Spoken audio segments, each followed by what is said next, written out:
Okay, it's 6 o'clock, ladies and gentlemen. Roll call, everybody's here.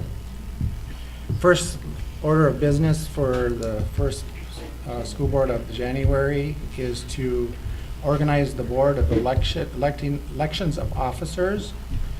So I would open up the nominations for the chair position. I nominate Mark to continue this year. I'll second it. No seconds, just need nominations now. Okay. So Lou has nominated me for the chair position. Is there any other nominees for the chair position? Are there any other nominations for a chair position? Hearing none, I close the chair position office. And then I can go ahead and proceed to that, since there has been no other nominations for the chair position, that I declare that the acclamation of the chair position has been succeeded. So Mark will be the chair for this year. So now we'll go to the vice chair position. So I would open up that position for the vice chair.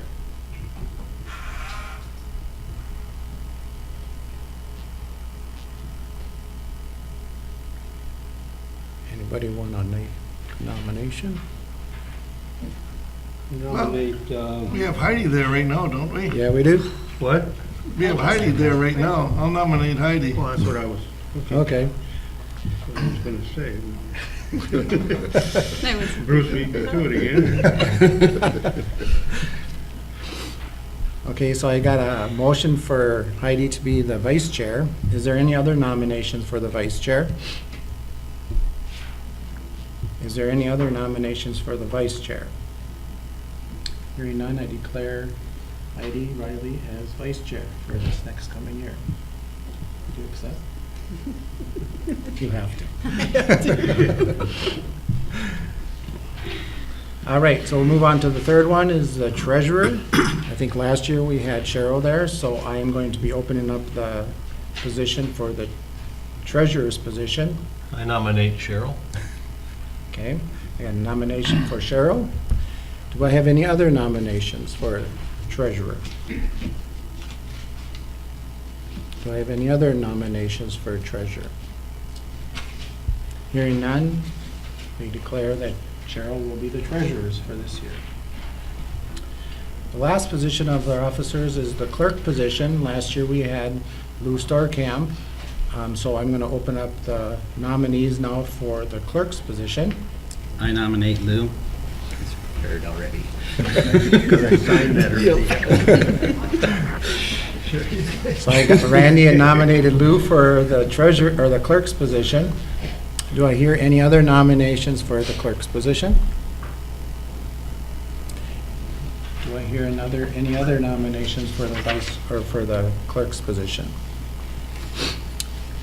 Hearing none, I declare Lou will be the clerk for this next coming year. Additions to the agenda? No additions to the agenda. I would just mention to the board that Max would like to report right after the chamber gets done. He has an activity today, so he'll want to get back there to supervise. And then I did make one mistake. I take full credit for it. I know I had Cheryl listed for the community ed advisory report. Matt will kind of fill the board in on when that happens, and on top of it all, it's really Mark that I should have listed anyway. So we'll just make that correction in our actual minutes. Sorry about that one. With those corrections, I'd like to move to adopt the agenda. So I got a motion from Cheryl, Second. second from Bruce. Any other further discussions? Hearing none, all in favor signify by aye. Aye. Opposed, same sign, and carried. So just relax for a little bit as I read through the District 1741 is proud of. Molly Stang, grade 12, and Olivia Riley, grade 11, for earning first team Central Minnesota Conference in volleyball for the 2017 season. Skylar Byer, grade 11, And Abby Schaefer, grade 10, for earning Central Minnesota Conference honorable mention for volleyball for 2017 season. Andrew Zweifel, grade 11, for earning first team Central Minnesota's Conference for cross country for the 2017 season. Riley Zimmerman, grade 11, for earning Central Minnesota's Conference honorable mention for cross country for the 2017 season. Jake Arnold, grade 12, Jared Campbell, grade 12, Jack Pepping, grade 12, Zach Schrader, grade 11, and Max Widener, grade 11, for earning first team all mid-state honors in football for the 2017 school year. Trevor Hemish, grade 11, Grant Ludwig, grade 12, Zach Ossendorf, grade 12, for earning second team all mid-state honors in football in 2017. Levi Bask, grade 10, Carter Carlson, grade 12, Jaden Holzer, grade 11, Luke Johnson, grade 11th, and Sam Orline, grade 11th, for earning named as all-section 5AA football team in 2017. Jared Campbell, grade 12, for selected to the Class AA individual academic all-state football team for 2017. The FFA small animal team took first at regions and will be advancing to state. Team members are Kelsey Roos, first, grade 12, Isabel Freilich, fourth, grade 11th, Megan Laughlin, grade 10th, and Madison Wagner, grade 9.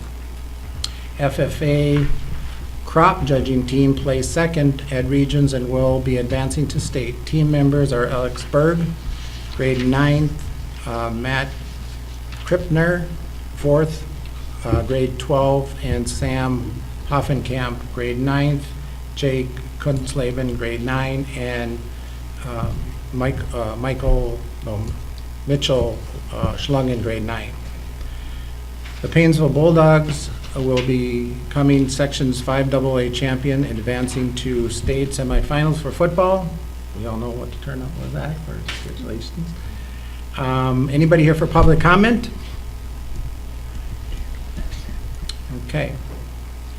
Review and consider approval of the minutes from the December 19th, 2017 regular board meeting for January 3rd, 2018 special board meeting. I believe they were in your packets.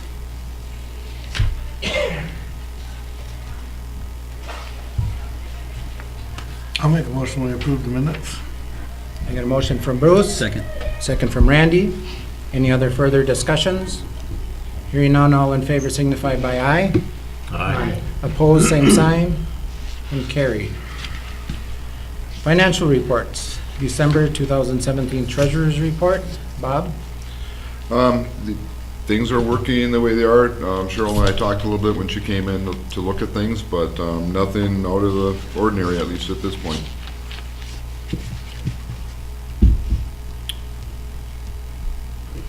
I'll make a motion to approve the Treasurer's Report. Second. I got a motion from Mark and a second from Lou. Any other further discussions? Hearing none, all in favor signify by aye. Aye. Opposed, same sign, and carried. Additions or audit and approval of the bills. We have the additional December 2017 bills and the January 2018 bills. Cheryl? Yes, I was able to get in and look at the bills, and I second what Bob said, there is nothing out of the ordinary here, it's all business as usual. I did notice some of the bills are starting to come in for winter camp, that's always a fun time for the kids, the sixth graders have a blast there. That's the only thing I really noticed that made me smile. I would move that we approve the bills.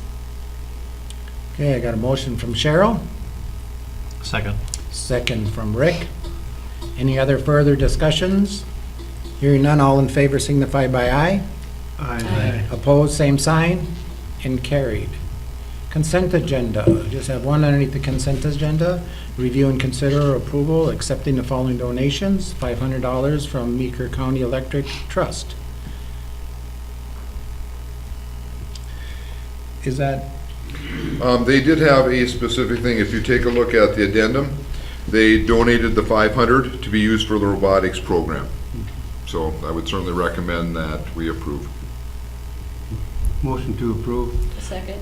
a motion from Lou and a second from Cheryl. Any other further discussions? Hearing none, all in favor signify by aye. Aye. Opposed, same sign, and carried. We're gonna go and move on to business, for the individuals that are in the audience. Just reminder to them that if there's any questions on any of the subjects underneath business, just go ahead and raise your hands and one of us will call on you, to answer any questions that you might have, or at least propose.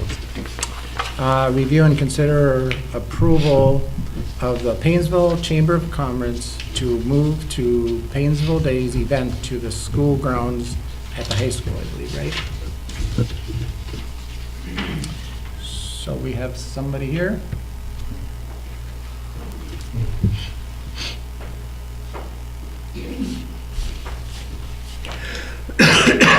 And you should have all gotten a sheet on this.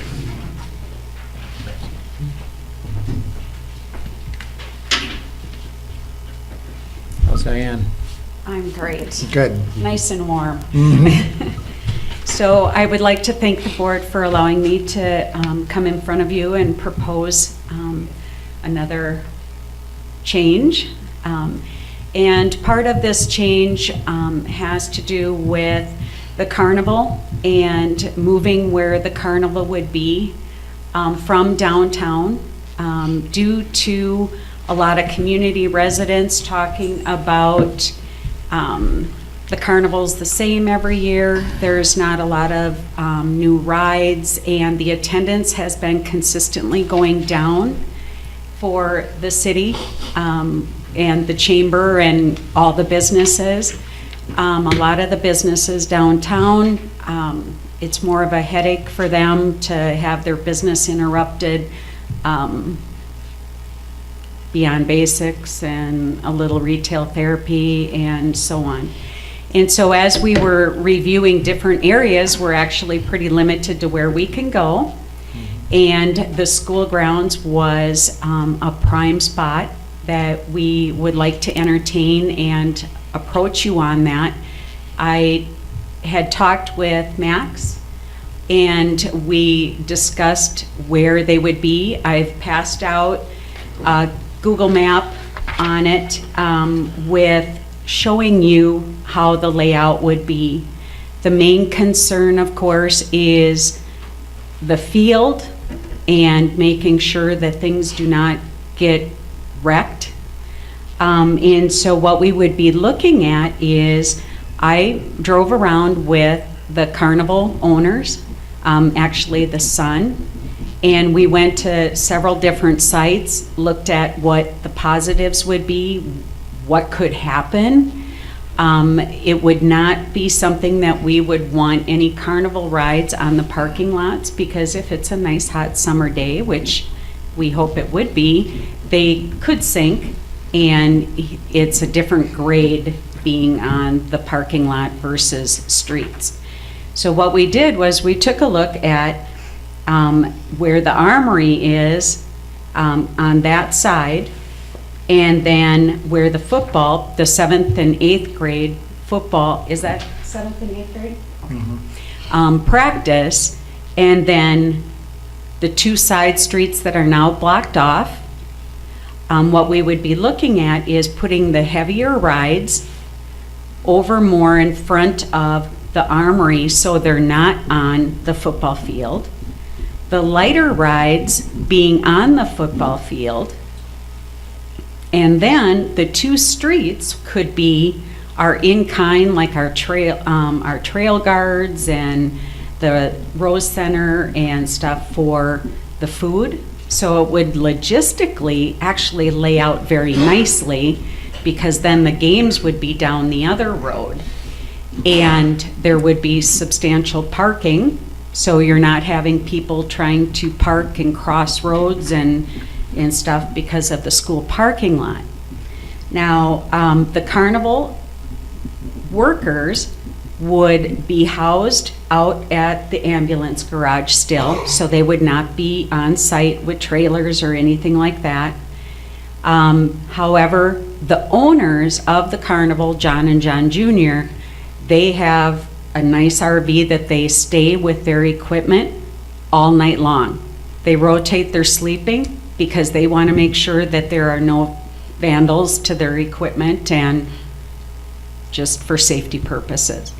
We also, I had pretty much put that when Max and I were talking, that field in itself is pretty hard. If any damage was done to anything, it would be fixed to its current state or better, in reference to like the field. I did have a chance to talk to the city today, actually, and the city is all for this. In fact, I talked to the firefighters because on Friday night, the band would be there.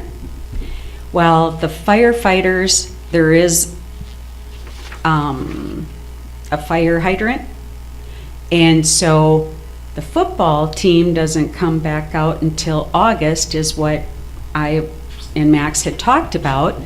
So what we can do is, because it is very hard over there, is in July, the city or the firefighters, the city has preliminarily approved this, if that was a word. So anyway, they have, okay, thank you. What they will do in July, and Max, you might like this, is come out twice a week when they go to the soccer field and use their water truck. Otherwise, we were talking about the firefighters. They have certain requirements to be involved in the community, and they would ask for some volunteers, and they would come and tap into that fire hydrant and spray the field and get it wet. And so the city option, they were willing to do it consistently to help with that area. And they will put a meter on it that would be picked up. It wouldn't be anything that the school would have to worry about. And so that's a real positive there, and they were all for it because they know with the lake people, we've changed the dates to the carnival to move from Wednesday is going to be all the kiddie day, kiddie parade, the everything involved there. And then, like little Mr. and Miss Paynesville, the grand parade would be on Thursday, and the winners and stuff of the little kids stuff get to be in the big parade. And so that was really exciting for people to know that a lot of these little kids will start getting into the parade. And then on Thursday, the carnival come to town. And then on Friday, we have the grandstand band along with the carnival. And it just feels right where the older kids, to get them involved, they can be at the carnival. The band will be going. We're going to have royalty. We're going to have a warm-up band, which will be local entertainment. And then the band of the school teachers. And then on Saturday, the royalty and wild card pulling will be out at the ambulance. And so our main objective this year is we've already got some advertising coming out. We'll have table tents. It'll all be after our annual meeting this weekend that you'll start seeing the things around town. Also with the Coronas Lake Association and Rice Lake, we're going to make sure that they know our carnival is in town. It'll be able to be seen by the 4-lane if you all agree to this. And so we're thinking that will also help bring people into town. And I'll entertain any questions, or Max, if he has anything to add. The carnival itself, the rides will be going on Friday and Saturday, or will they start Thursday night? They will start Thursday. They will start Thursday night and go through Saturday night? Yes. Okay, and the pageant is Saturday night? Yes. So I guess my question would be, are we going to have enough parking for both events at the same time? A lot of them go to the same setup, but that that is something to consider. We might And- have to use the middle school parking lot, or try to encourage people. I don't know how we do that, because everything's on this end. So maybe some sort of busing Yeah. or Well, shuttle. The only thing I can think of is when I think you're gonna have enough cars that they're gonna come across the highway. So you have people walking across the highway. You have to set something up, so, I don't know how you do it, but slow them down, whatever you have to do. But I think you'll have a lot of people coming over the highway. Okay, As far as the field's concerned, I can remember when it was on grass. I was involved with the carnival back then, and those guys came in with these big units they laid on the ground because they didn't want their equipment sinking down on the ground anyway. The only issue is when they backed up with their semis to pull it away. Do you And if it remember what rains, happened? what's that? Do you remember what happened at the elementary? Yeah, if it rains when they're done, better that's believe the it. problem. It took But- records to pull everything out. Yeah, and I don't know how you get around that because nobody can tell what the weather is. But I remember that was the issue. Oh, yeah, I worked here then, and it was a mess, believe me. But the city did take care of it for us. I'm not, and I'm all for moving it out of downtown, that's for sure. But keep in mind, if we have a rain and anything on green is going to be a mess. So Diane, if, let's say it does rain and stuff, and there's indentations from either the semis or the rides themselves, or it kills grass, I'm assuming the city will come in, fill in those indentations with dirt, throw some grass seed on, and then if they're gonna do the watering anyway, that they would water those areas so that the grass would grow again. absolutely, yes. And from my point of view, and I talked with Max a little bit about this today, I guess, just let the board know that both he and I talked a little bit to Donnie also today about it, I think we're fine with going forward with this. I think as long as the city is willing to correct any issues that occur, because as much as it's dry right now, I don't think, other than possibly killing grass on the 7th and 8th grade football field, I don't think you're gonna do a lot of damage there. I'm probably a little more concerned about the heavy equipment on the reserve center area. That appears to be a little softer ground. I think you'll get the indentation a little bit easier there, but, you know, we've talked about it, and from our perspective, I think we're fine with this and would support it. It's one more way that we can collaborate with the city and see how it goes, and if it doesn't go well, then the next time they come to us, we might remind them, the chamber, that this is what happened and didn't go so well.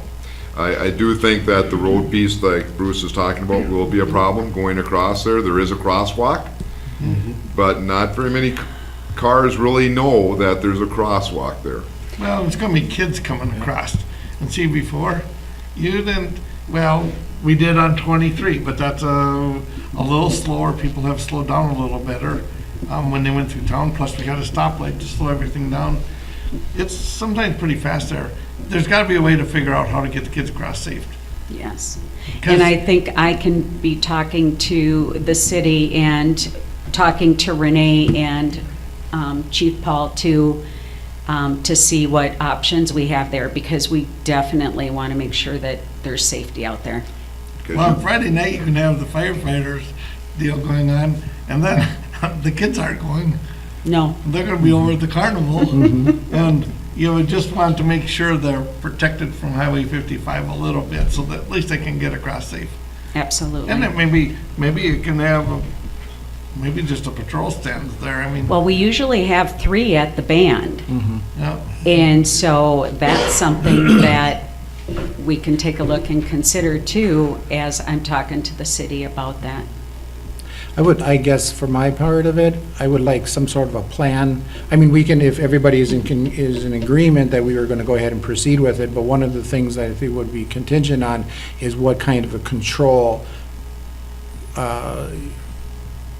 pedestrian control that the city's gonna put forth in this effort. Because if we're gonna have, like you said, we're having the band going on one exit over there, and then we have this going on the other exit, who's managing all these people and where the direction that they're going? And, you know, even if it would be temporary signage for speed zone that is gonna be reduced down to 25, just a nice, good, safe environment, and then a proposal put together and brought back to us and say, this is what we're gonna do to alleviate any issues that could potentially occur, you know, with kids running across, because McDonald's are right there. I can see them running across there to get to that.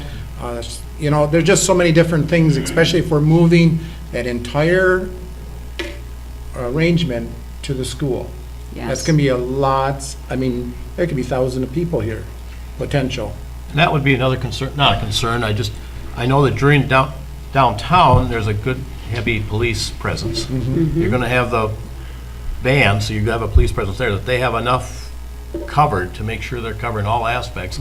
Plus the fact they're serving alcohol on one end, are they gonna start, is somebody on patrolling to make sure that it's not coming down the other end, and So if it maybe even bring in extra patrol people, they may have to. yeah, I don't know what it is, but it's something I think I would like to see proposed back on crowd control, and then with that 23 of temporary signage maybe for slowing them down, or even police officers at those intersections and controlling people going in and out. I don't know what it is. I'm not I would be a, surprised if people are parking in the Catholic church parking lot. Yeah. Some of that. Oh, yeah. They're Yeah. gonna walk there and they're gonna park wherever they can. yep, I think it's a great idea personally. I know we have some things that we have to figure out, but I think it's a really good idea. yep. Especially with the firefighters deal going on. It makes some sense to kind of consolidate it, and all this stuff we talk about is working together as a community anyway. We got two great big parking lots. I mean, that's gonna help to, well, it's gonna be easier to walk from this parking lot to the carnival than it is to be walk 10 blocks in town to get there. You know what I mean? So there should be some convenience for people. And I would think you may have to go across the highway and just kind of warn the Legion and some of that they may fill up all those parking lots too. They may want to put Right. some signs up. Yeah, saying 'cause no. that would be lots of cars. Years ago, when I was working on all this stuff, it was the single largest event for the whole town. So if you were gonna fill it up with cars, it was gonna fill up on this kind of stuff. I would probably recommend also that you have somebody there directing traffic and helping them park in the first place, because if they don't use our actual things and they're being faded, and we're probably gonna wanna wait to afterwards to paint and realign our parking lot a little bit, but to have somebody there to make sure that they do park in the rows, because if they don't, it can get pretty ugly pretty quick out there. And over here, you don't want them to park in one bus lot. There's Right. enough room for 3 cars in there, so I think. Or those on are the edges too, things that because we our can fire get chief around. certainly will have an issue if they start to park along the edges where those are fire lanes.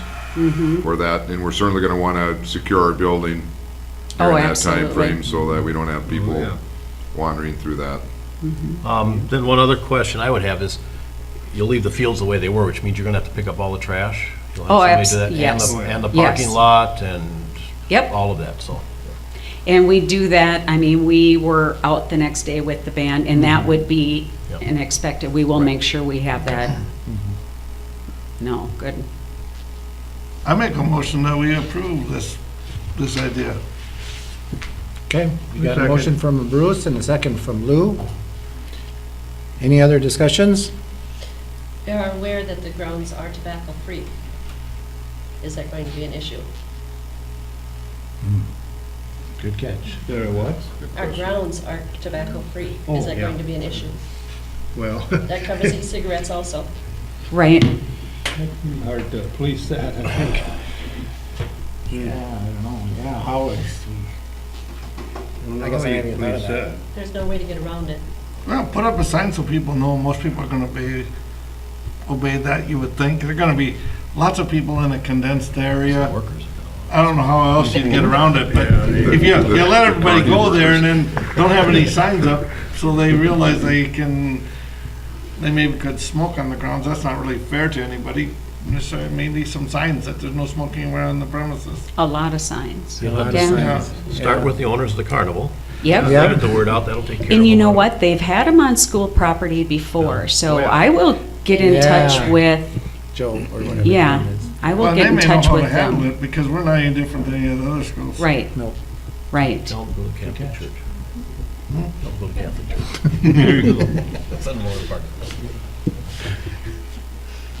And I'll put that in that plan too. So everything that you have brought up, what I'll do is have it put together. I'll be meeting with, I told Renee, when I met with her that, I was coming tonight, and then her and I would do a follow-up, and we'll go through everything. We'll get Chief Paul involved in it, and we'll put the plan together and for you to look at and make sure that we have everything addressed, because we want a successful event too. Right. So That's a good idea. with all of us giving the ideas is good. Okay. Any other discussions? All right, hearing none, all in favor signify by aye. Aye. Opposed, same sign, and carried. Yes, thank you. One less hurdle. Yes. Okay, we're gonna move over to Max, is gonna give us a report, since he's gonna be so busy tonight. I'll be standing in my usual spot for the winter. On that, along that line, as far as the field goes, one thing that I talked with Diane about today, we were meeting to discuss this. It'll actually give us the opportunity to improve that field with some resources of the city. And if it goes well, we may not even need to, we've always been moving the need for some irrigation on those fields just down because of facility projects and not wanting to put water on a potential parking lot or something like that. If this works and they're able to take care of that, we may never need to do that. So that's a good possibility. And there's not a lot of risk because, like Bob said, if it doesn't work, we're not going to wreck that field. You could dump 5 loads of gravel on there and level it out, and that's what. So, a couple of items. Early this month, Matt and I met with Diane Wimmer, the marketing coordinator from Centricare, working on some things about the way that we can collaborate as a school district with Centricare's goal is to get out in the community, and they have some goals. One specific thing that we're looking at doing is some sports physical nights. Probably geared more towards the fall because that's the biggest time they need, and then maybe we would see how that goes and potentially add one in the winter. Usually by the springtime somebody has been hit for either a fall or a winter sport. Last week we hosted a wrestling tournament on Friday, and then the youth one was on Saturday. I think I alluded to this already, but just wanted to reiterate there's actually a brand new wrestling mat that the wrestling club donated basically through funds that they make running those tournaments, so it's a good partnership. I started doing put together the process, and I think I sent it to everybody as far as the transfer exit interviews. We have had one transfer. It was somebody that actually moved to New York, and then there was a language barrier in order to communicate over the phone, so I didn't get a lot of information. But I think I'm keeping track in a spreadsheet of all this stuff, and so the fact that they moved to New York they're not moving to a neighboring school. I think that we can. Know that there isn't a lot probably we could have done there. Last week I was able to be one of the judges for the subsection AAA contest, which is the academics, athletics, and arts, and each school in our sub-district has a male and a female representative. Ours were Jared Campbell and Jacqueline Hefton. Jared actually won our sub-district, so he moves on to the region level end of January. The last Saturday in January, we'll be hosting the one-act play subsections. I know there's probably going to be some community opportunities for the community to come and watch, but I'm pretty sure it's free of charge as well to come that day and to watch all the schools that are involved. Our robotics, as you saw, got a $500 donation from the Meeker Co-op. They have one more competition. They're going down to Austin and have an opportunity to earn a state berth if they perform well enough. I don't know if anybody has any questions. We're kind of gearing towards the end of the regular season stuff, getting ready for the playoffs for winter sports, and it was light out when I set up the ticket boxes today, so that means spring sports are right around the corner, even though it didn't feel like it today. Tomorrow will be better. Tomorrow will be better. Any questions for me? Did you have any numbers from the kids wrestling? I heard a few different things. I thought I heard that there was over 400 wrestlers that registered. I don't know as far as how many people, but I do know from being at those type of events that each kid brings more than 1 or 2 parents with them. So, if I had to guess, I would say there's 1,500 people here. I don't know that for sure. One thing that I did, I think I sent Bob this message. You hear a lot of stuff.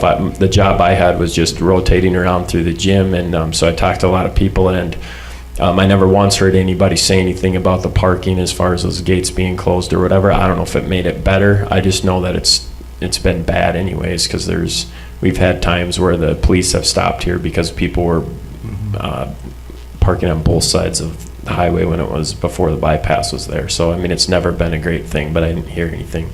As far as numbers, I could probably ask. I'm sure they charge admission for that, but I don't know that they actually use a ticket. They just mark on the hand, so I don't know that they really track the adults, but somebody else was gonna ask something. Yeah, I was gonna ask you, we were at the MSBA workshop this week. Anyhow, there was, I went through the MSBA league, athletic division or whatever, and they were talking about some sort of, actually, it's kind of going to be an email sent to you guys or to the ADs for the potential restructuring of some of the classes and stuff like that. When does that actually come out for you? Well, they're looking at looking how they do that. Dave Stead, the executive director of the Minnesota State High School League, actually just retired, and kind of Eric Mertens is coming in, and he was a principal at Sauk Rapids. So it'll be interesting to see how much of that will be a project that he takes ownership of and goes forward. But Dave, towards the end, was really wanted to completely look at how do we do things for. Like basketball, there's 4 classes. There's 64 in the top class, 64 in the next, and then 128 in the next, and then, whatever's left. So, some of those questions are, do you like how the classification works? Well, and some sports are just different than others. Nicole is sitting here, our volleyball coach. I'm sure she would tell you that we don't love to be in the same section as Marshall, who is way bigger than us in volleyball. So, the question, do you think the volleyball section? No, that's not, we shouldn't have to compete with them. So there's that's the type of information that they want to get now.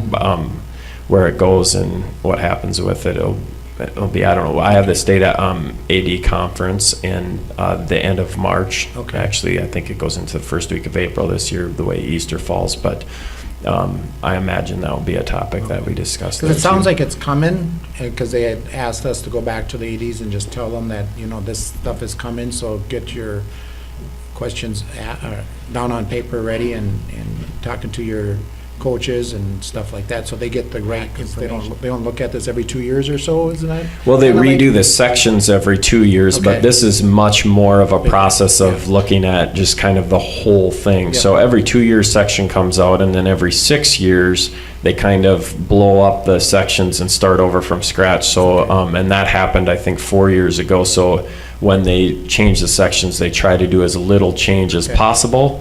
And then every 6 years, they just start from scratch, and as if they don't know what any section exists. But the way I understand this is they might be just completely looking at the whole classification thing, the participation of all of this stuff. That's what it sounds like. And what has been done in the past could be completely something different, so. Any other questions for Max?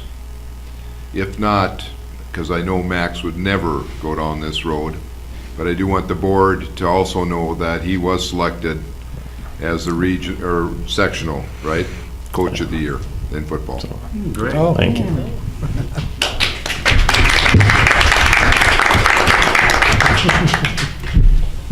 Anything I can do to embarrass Max. Well, you did it, he left fast. all right. We're going to move on to review and consider the following school board organizationals and committee appointments. So, Bob, go ahead. You have. Well, we Lot to just need to go through, and you have a listing of all of them right now. They have the current members on the list who are representing them. Remember, we broke down a few years ago, we broke it into organizations and committees of the board. All right, and so with that, I think I'll just start with organizations first. And right now, again, I would recommend to the board that we equalize things a little bit and get as many board members on kind of equal a number of committees, because it's just good to get everybody experiences. Right now, for the Minnesota State High School League, we have Heidi Riley, and C is Randy. Stearns County Family Services Collaborative is Cheryl, and Rick is the alternate. Legislative Liaison Rep is Rick, and the West Central Education District is Lou, and Mark is the alternate for that. So I just need names of people who will be on those organizations as our representative. So let's just start with Minnesota State High School League.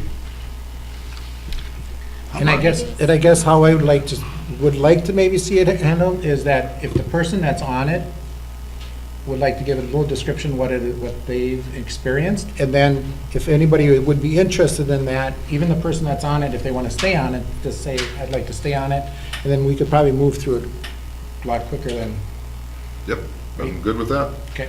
So, Heidi,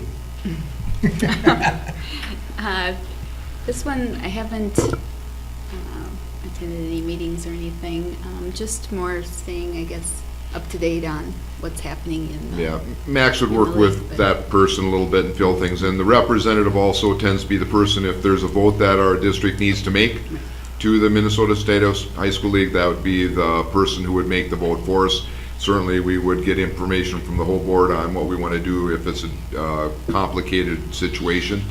But that person, along with Max, typically makes the vote for our district. do you like that committee or Yeah, that I would. organization, or is anybody else interested in it too, or? I would stay on it if somebody else wants to. Any question? I got a suggestion, Board Chair. Maybe we should just find out, this is the same group, we don't have any change in Right. board members. Find out if anybody's on a committee they'd like to move. Yeah, that'd be a good. I think that'd be Good smarter, idea. because Yeah. I look at the negotiations committee, that could just as well stay, because there's nothing going on for Yeah. most of this year. Okay, let's go through, but let's stay with the organization. one Organizations first, then So we'll there's go to five- committees. Four of them, no, there's five of them there? Yep. So, Does you all anyone know, wanna switch? yeah, does anybody want to switch, or does anybody want to look at something different? I would like to give up C if somebody would want to take that. It is very time consuming. It's a lot of legislative stuff, what's going on for schools. There are a number of meetings, and they are in the city, so it's a little bit further away. When do they normally meet? Within the, There's about 4 meetings, I think, during the year. They're in the cities. You get a notice when they come out for that, and then there's some local ones also. usually on a Friday. Friday, okay. Yeah. They're typically on a Friday or on a Thursday, depending on how it goes. Most of them, I think, are on a Friday. Would it make sense, I would like to stay legislative liaison, but C deals with a lot of that, so would it make sense to do both? You do, Rick, see a number of legislatures that come to see Yep. and do speak to the group Right. about that. So I think that's correct in that you say there is some tie-in to each other. Right.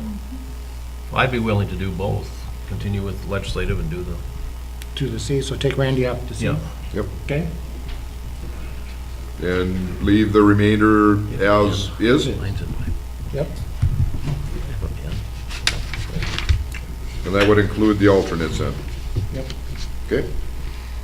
All right. Then we get down to committees.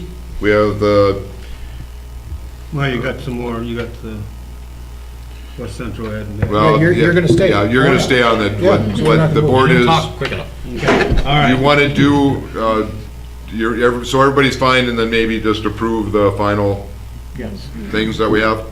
So the rest, so really, other than the change to Randy for C, to Rick, all the rest of the organizational representatives will remain the same, Yes. okay? And these are the committees that are on there. You have the sheet in front. Bob, on the committee, we were talking about a climate committee. Yep. If the board would want to add a climate committee, and basically it would deal with a committee that would deal with looking at ways going forward with kids that, how they treat each other, bullying, stuff like that. Look at different ways to keep kids informed all the time, because with social media, this is going to be continually to be a problem unless we stay on top of it. And the only way I can see it is having a committee, just to stay on top of the newest stuff and keep pushing it out to the kids for anti-bullying and stuff like that. And we do survey both the staff and the students every year, and some of those questions that are in there do deal with climate in the buildings. So you would have some data to work with. Also, I know the elementary school is having some discussion about going to PBIS, become a PBIS school, which is Positive Behavior Intervention System. That would also fit into this particular committee. So how many how community many members? members, Is it yeah. just one board and then? I would say put 2 board members on Okay. there. Okay. You know, I think that's a legitimate number. Some of our other committees have it, and not everybody can always make the committee, so it's not bad to either have an alternate or more than one person. So that would be a new committee. That would be a new committee of the board. We'd call it climate. Do we need a motion to add that? I Again, think, at the end. at the end, Okay. you're just going to accept these, Okay, this piece, and if that's on there, then you would accept it. makes sense to Would me. work. So you're saying 2 board members, I would one put- alternate, or? I would put, on this one, I would put 2 board members on it. I wouldn't have an alternate, I would have 2 board members. I don't know, Randy, what you think, but that would be my suggestion. So are you saying that you want to be on that? Sure. Okay. Just like you signed that. Beat you brought it up.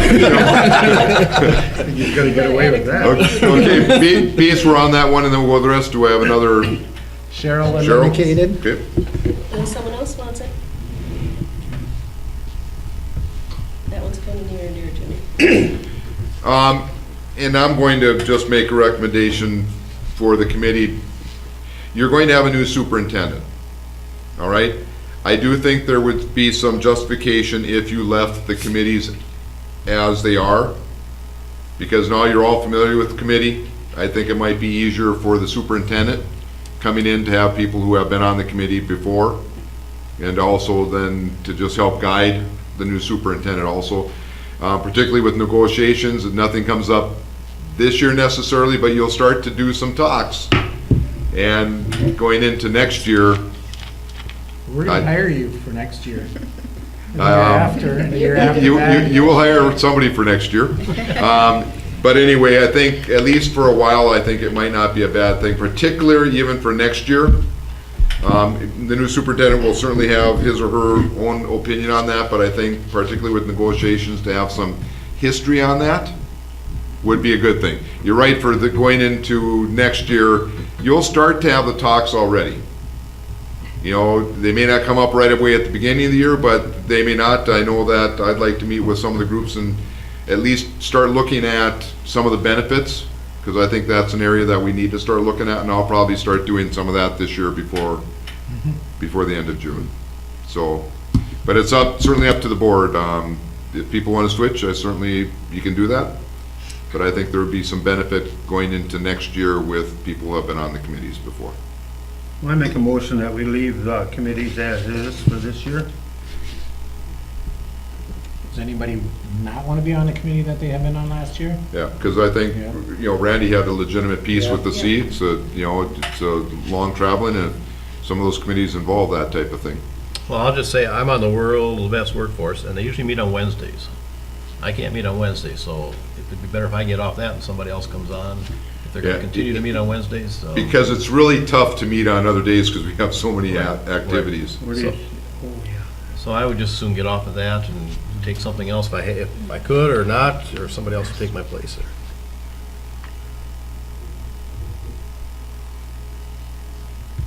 Well, if it's all right with everyone, I will take that place.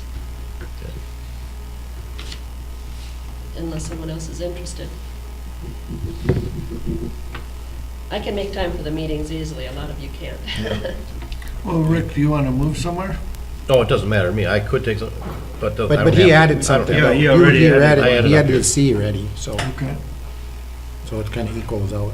Cheryl just added one more, but I can't get away during the day too often. It's hard for me to get away during the day. So, okay. Anybody else? Look like everybody else is good where they are?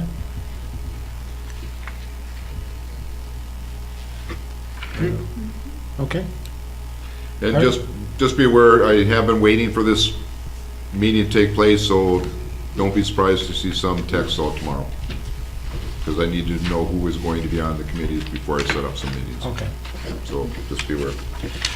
Well, we have that change, so I think Lou made a motion to accept the rest as is. With the friendly amendment that Rick's has changed. Yeah, Rick has changed, Yeah. yep. So the changes, just so the board has, in the organizations, the only change is that Rick will take over for the C committee. All the rest will remain the same. For the committees, we've added a climate committee. Randy and Cheryl will be on that committee. And the only other change from last year is on the World Best Workforce, and Cheryl will be on that committee. Yep. Otherwise, a motion to approve. So I got a motion from Lou, Second. second from Randy. Any other further discussions? Hearing none, all in favor signify by aye. Aye. Opposed, same sign, and carried. Number 3, review and consider designating the official meeting day and time for the regular School Board of Education Directors Meeting during the 2018 calendar year. Exhibit B gives you those dates. All they are is for next year. They're the same dates, only adjusted to the new calendar. This does have the meeting dates the same on the 2nd and 4th Tuesdays. Tuesday of the month, and then a few of the other changes. We did look and tried to adjust and keep that for any elections and that type of stuff. Okay. So the other conversation would be the time. I think we've been at 6 o'clock. I know that has been always a topic of discussions. Anybody have any concerns about the 6 o'clock start time?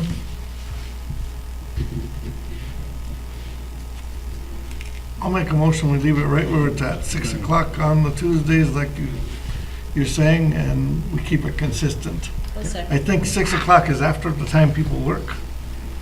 It's a good time. Seems to be working. We've been reluctant to move up any earlier because of that particular piece. I have not had any complaints. I don't know if the board has gotten any complaints about the time No. of our board. I think this, from my perspective, is much better than where we were when we were meeting at 8, so. Oh, yeah. Yep. Okay, I got a motion from Bruce and a second from Randy. Cheryl. Or Cheryl, okay. Any other further discussions? Hearing none, all in favor signify by aye. Aye. Opposed, same sign, and carried. Review and consider approving the Board of Directors stipends for the regular, special committee, organizational meetings during the 2018 school year. So right now, Your addendum kind of has that information, so. I think we moved that. We've Was that changed it, last year was the Or- change that, yeah. when we made it. Was right last year. Yeah, so I guess for myself, I'd recommend we keep it as is. So I'd make a motion to leave the stipends as is. I would second that. So I got a motion from Mark and a second from Cheryl. Any other further discussions? I still like the plan that we went to the, just all board meetings for the month as one fee, because it's given us a lot of leeway to have our special board meetings without feeling guilty about spending money. It's been great. I love it. All right, all in favor signify by aye. Aye. Opposed, same sign, and carried. Number 5, I should ask anybody have any questions? Okay.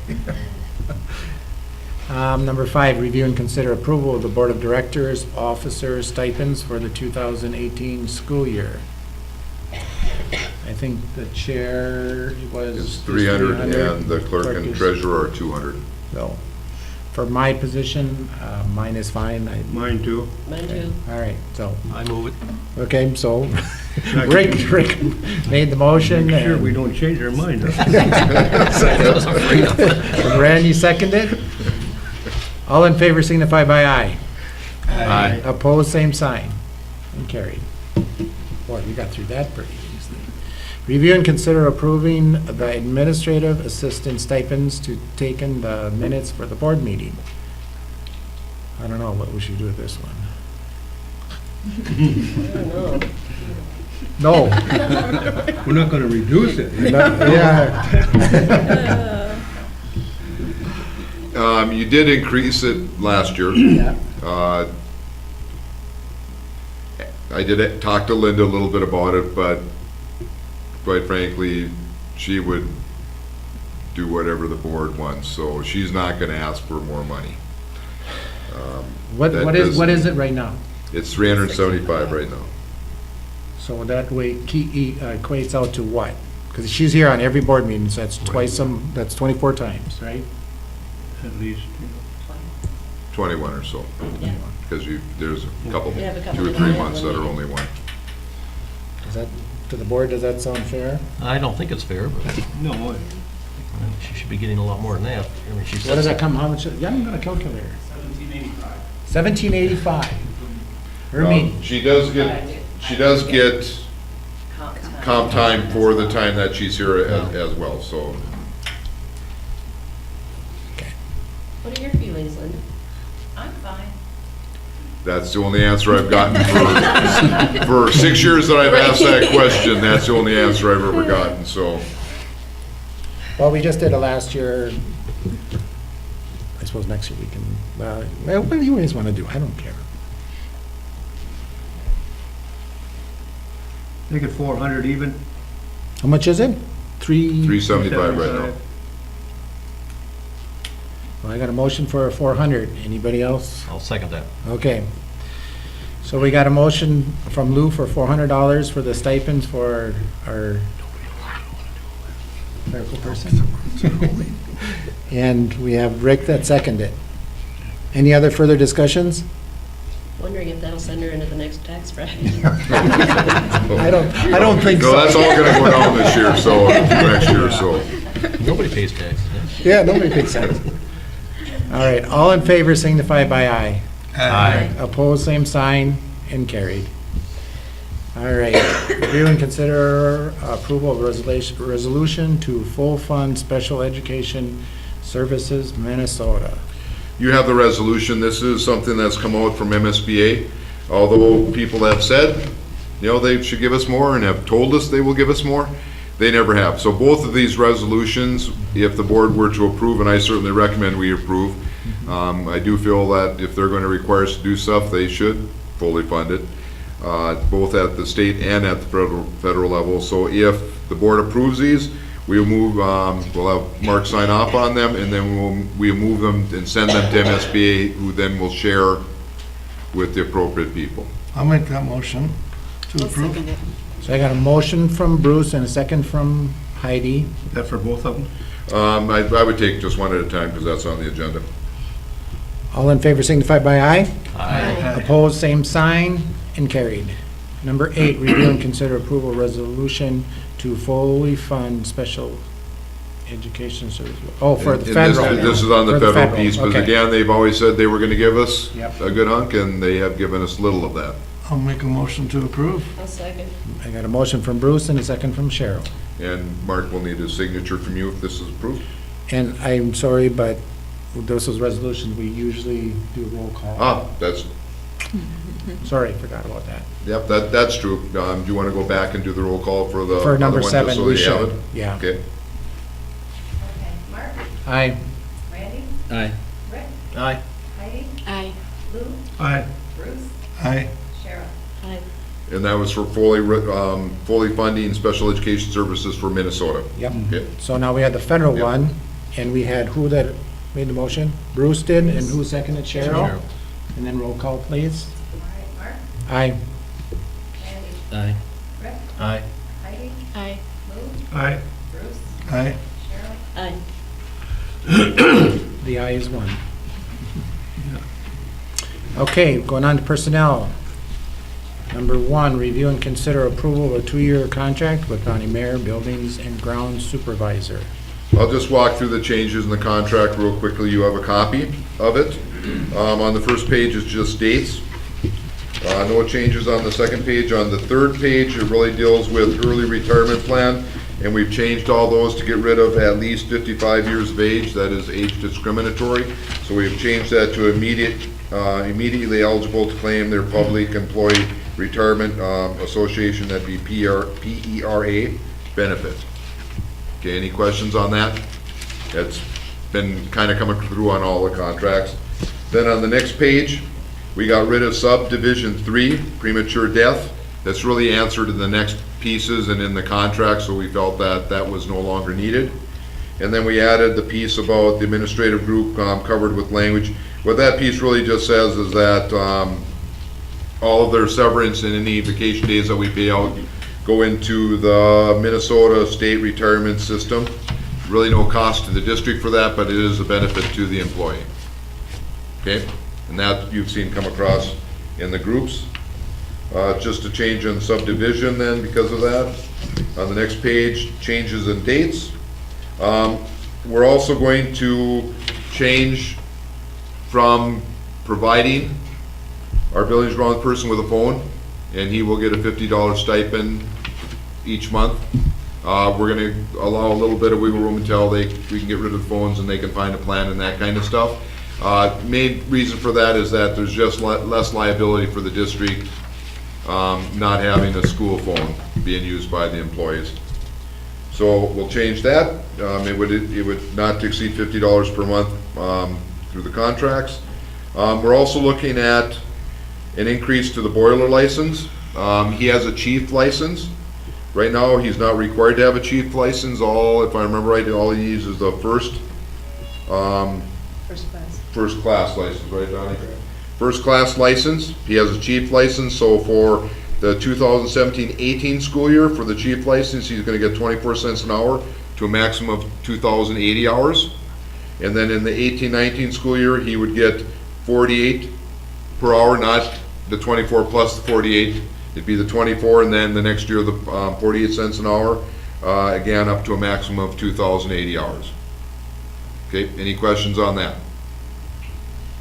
It's nice to, I will say this, it is nice to have somebody in our district that has that chief license. It's an important piece.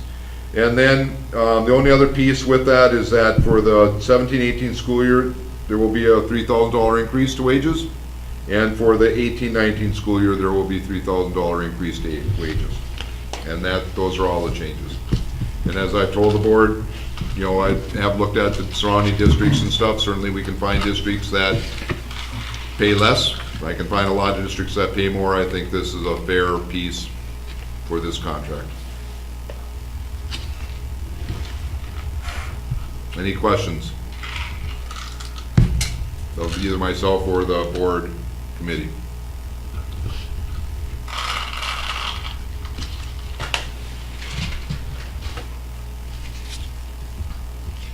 Otherwise, I need a motion. A motion to approve. Second. Got a motion from Bruce, or from Lou, and a second from Randy. Any other further discussions? Hearing none, all in favor signify by aye. Aye. Opposed, same sign, and carried. Number 2, review and consider approval of a 2-year contract for Matt Dickhausen, Community Ed Director. This community ed director, I'll go through the same thing on the first page. Really no changes. No changes on page 2. Oh, Vacation. no, I don't have it on my, oh, I see. Oh, I wonder, I bet it's on, That says credit yep, I with got 2. the one just before that. Thank you.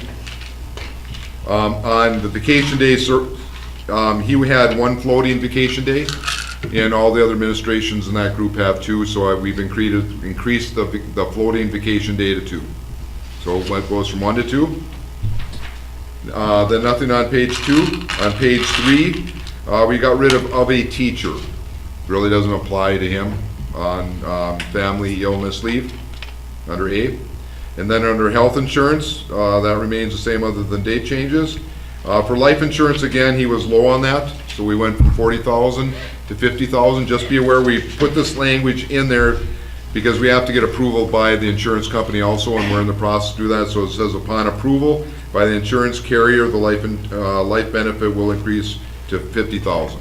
We believe that'll happen, but we did put that in there just in case something comes up that we don't foresee. All right?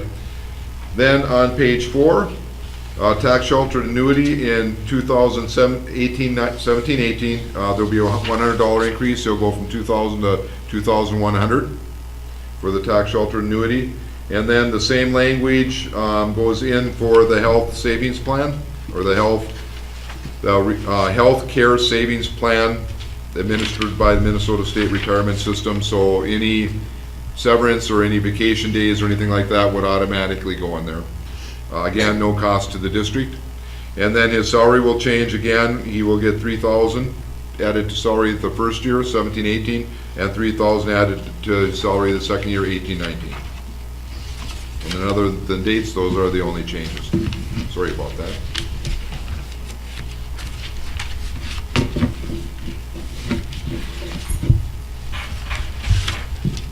I would move we approve. So I got a motion from Cheryl. Second. Second from Rick. Any other further discussions? Hearing none, all in favor signify by aye. Aye. Opposed, same sign, and carried. Review and consider approval of a child care leave for Abigail Lorenz from approximately May 3rd, 2018 through the end of 2017-18 school year. I'll make a motion to approve. It's in the contract, so we have to do it anyhow. Seconded. So I got a motion from Mark and a second from Heidi. Any other further discussions? Hearing none, all in favor signify by aye. Aye. Opposed, same sign, and carried. Informational reports. We're going to start with high school principal, Lori Flores.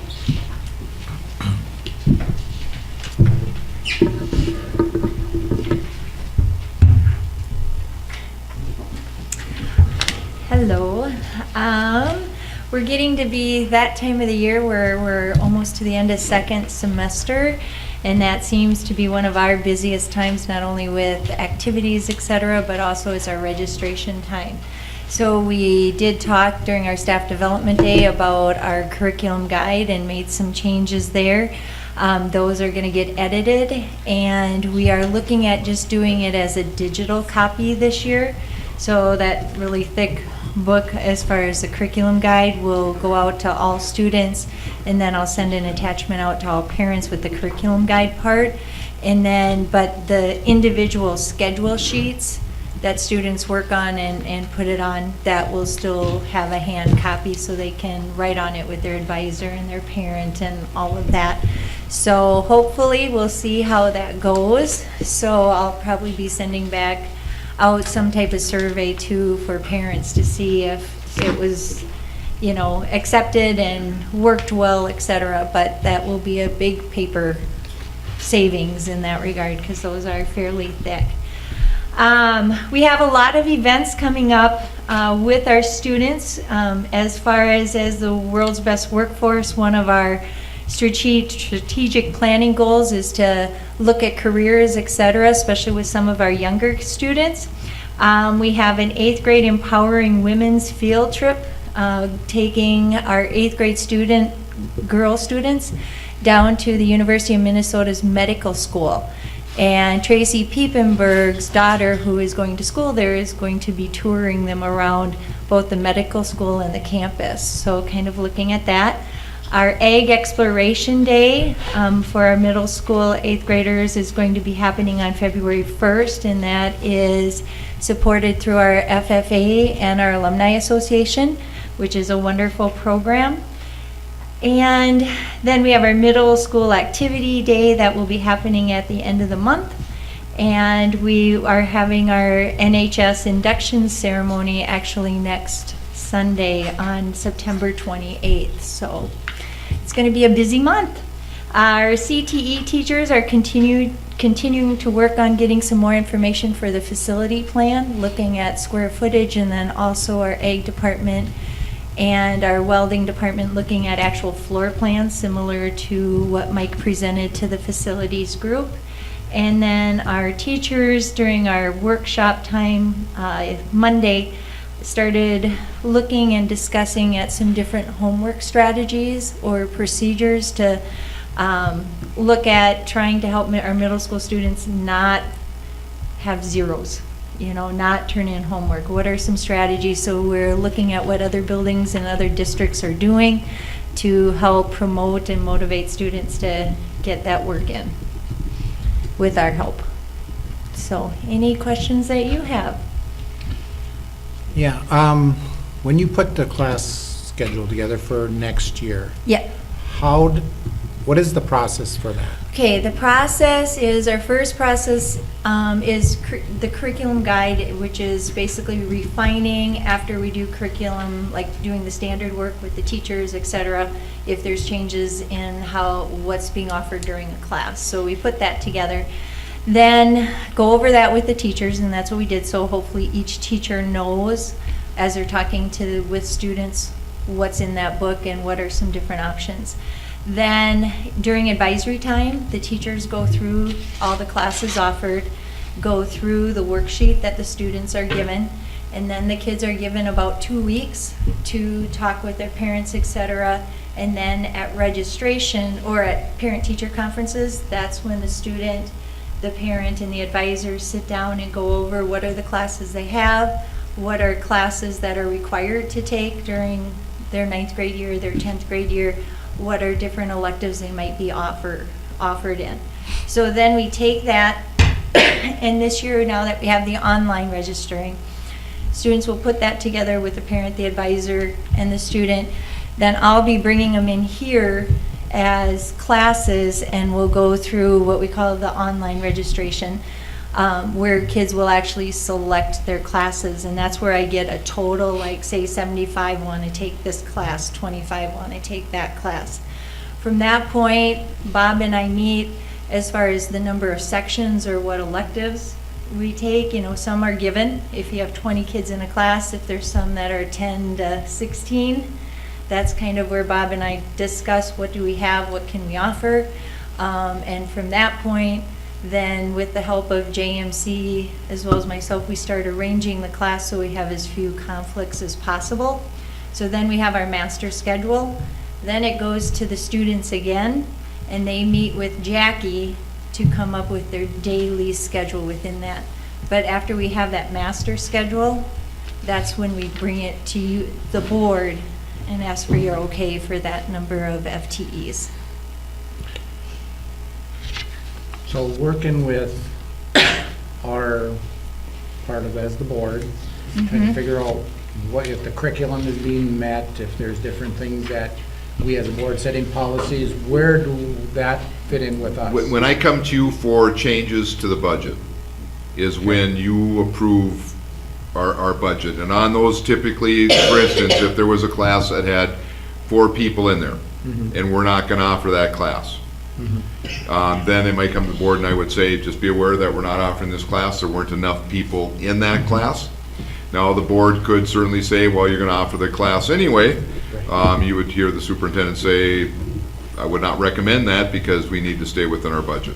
No, but I guess that I know, but I mean, how Or do we this- get to the part where, are we meeting the goals that are set forth by the board with, you know, with the With the strategic plan. plans and stuff like That that? would be Got the it. world's, like, within the world's best workforce now.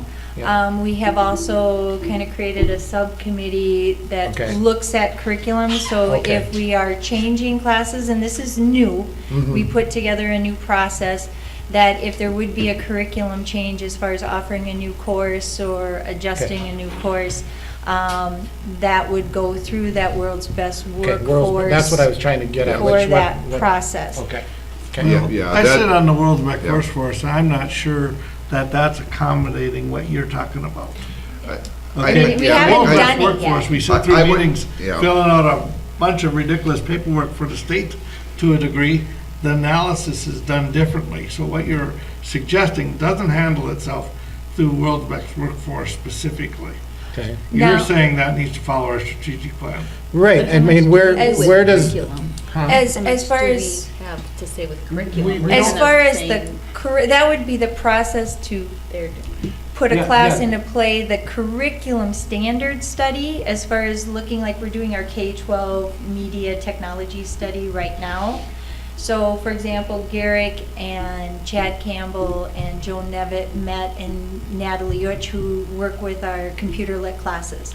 So we met during our staff work time on Monday and started to go through, okay, what is our 6th grade curriculum? What is the elementary curriculum? What's 7th grade? What's 8th grade? What do they need? And we had the standards there, so they were checking off what works with the standards.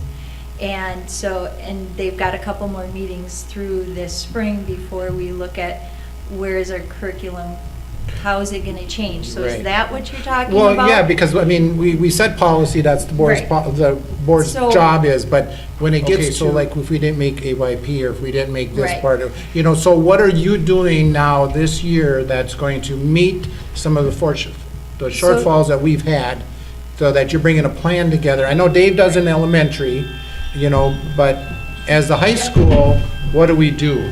So we do. And how does that get back to us, that you're telling us this is what we're trying, these are the measurements that we're doing, this is what we changed, these are the measurements, and then at the end of the year, you come back and say, this is how well we did, and these are the things that we need to change again. Yep, if you remember, Dawn was involved with our English and our math, and they did the curriculum alignment study 2 years ago. Right. And then we just started to implement those changes, and as they go through their PLCs throughout the year, they're looking at what is going on. So hopefully, now that we've had like a full implementation of it at the beginning of this year, we would have some data to look back to compare when we made the changes and where the kids are testing at. And that's what the departments during those PLC times look at throughout the year. Okay. And then during the curriculum review cycle, which is a 6-year period, is where we really break it down. In our building this year, it's our media. David has, I believe it's math this year. I think he has K-12 math, so they are really breaking down the math curriculum this year. Okay. Because some of the things that we looked at earlier, because of the one-to-one initiative, we just hear this conversations that, well, there's a lot of things that the elementary students are doing today. What are we doing now? What is our plan for the future to get the curriculum to where it needs to go to? And what does that plan look like underneath the advisement of the board? Not saying that we're not the educators, but we need to know what is your plan, so that we know that for parents, that if they're getting some of this one-on-one initiatives already in elementary, that they get up to your building now and they're repeating what they did back then. And if you remember last year, after our math department went through, we brought that math department plan. That came off of the Okay. study of the math curriculum and looking at the data. Okay. So now we're just in the first year of implementing that plan. So we'll go back and look at how did we do in comparison to that, to see if what we did is making a difference. And you have that all written out, Yeah. right? Okay. And actually, I think we gave you a copy of that initial one last Yeah. year back then. But yes, we do have that. Okay. All right. So, In CT has been certainly a focus of the district also, but we've involved St. Cloud State, or Right. St. Cloud Technical College. Technical College. To help us start to look at that curriculum and what can we do to also enhance and remodel per se that, and make sure that we are indeed meeting the needs of the students when they get out of those Right. types of classes also. And they have a significant program, a training teacher program that's available during the summer that Bob and I have talked about and are looking into, so. Okay, just long as we have a plan, long as there's a plan out there that we can follow, So just a simple question. So now that we're not worried about how much paper's in that thing, do we have stuff in there, like if it's a project lead the way class, does it say project lead the way, or does it say PLTW? Which most people don't have any idea, and if it's going to the parents, can we get away from that? Right now, it's in there as PLTW, but I I can don't put it like in there that. as Project And I'm Lead the saying- Way. Sometimes I even, as a school board member, come in and look at that stuff, Yes. and half the time it's like, man, you gotta tax yourself. Well, now I take the parent that's at home, both parents are working, they have nights to look at this stuff, and then we throw that stuff in there. I can and- certainly put it in as. Yeah, everything and should we be get written used out to the really acronym, clearly, But I can see your so point. people know exactly what it's about. Do we have, and I don't know if this is something that we could look at, but do we have access, does parents have access to the counselors? If they have a question regarding something, do they have access, really easy They access? certainly have access, I mean, because Jackie's email, but as far as, do they realize they have access? Right. I think that's something that we can put out there more. Because there are so Especially many for questions. registration, Yeah, there's so right. many different questions, especially the students that are now becoming seniors this year. The senior year seems like there's so many different There's a programs. lot There's more just so much stuff that information. goes on out there. And a lot of Um, times the parents, even though we try to make the students adults, Doesn't always- Hopefully, I mean, in the very beginning of, I believe it was December, we had that financial aid meeting. And then we had the financial aid, and then what we added, the speaker from Concordia College that came down to talk about what's expected during that senior year and as you're going into college. So hopefully that started that conversation, and Jackie hosted that. So for the parents that came, I know they know it's an open door, but we can also put it out there again. She sends a senior letter out, but just to keep her name out there as somebody that can call throughout the registration and even for the kids that are process. going into sixth grade, you know, Yep. there's not a lot of electives, but, you know, sometimes Just to the talk parents, about yeah. curriculum. Yeah. And that's one reason we do feel the parent-teacher conferences actually at this time of year is more important for our secondary students, because they do have that opportunity during registration to talk to, it may not be Jackie, but certainly if there's a question that comes up that the classroom teacher can't answer, or the advisor, that they'll refer them down to Jackie. But we can put that out as something on our webpage, especially this time of year, because we do have a lot of parents, you know, looking at Yeah. our webpage now more frequently, so they would pick up on that. Okay. Good point. Any other questions? All